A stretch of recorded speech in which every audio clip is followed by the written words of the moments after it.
Previous Prime Minister Boris Johnson announced that he would have a UK-India trade deal signed by Diwali. But very cunningly, he never mentioned which Diwali. So we were left waiting for years.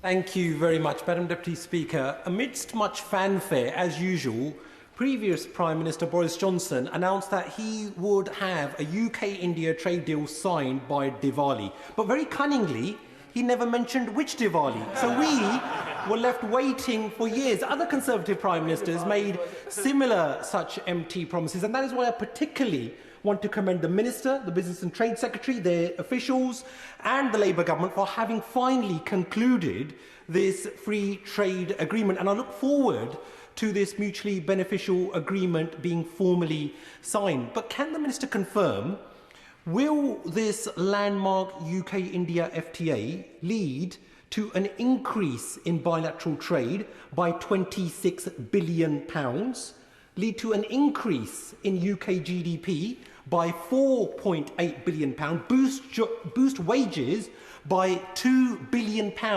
year in, year out, and lead to many jobs in my Slough constituency and for others across both nations? Minister. Madam Deputy Speaker, he seems to know my brief better than I do. But in all seriousness, it's right to place on record our gratitude not just to the Prime Minister for his sterling work in getting this deal over the line. I would also want to pay very generous tribute to the Business and Trade Secretary, who's done an immense amount of work and whose visit to India in February with Minister Goyal really unlocked a number of key issues that had proved to be sticking points for the previous administration, and pay generous tribute to the officials of the Department of Business and Trade, both in London and indeed in India, who have worked tirelessly to secure this deal. In relation to its economic significance, I concur with the point that is made in terms of not just India being a huge and dynamic economy, but also it's right to recognise we signed the right deal for the United Kingdom.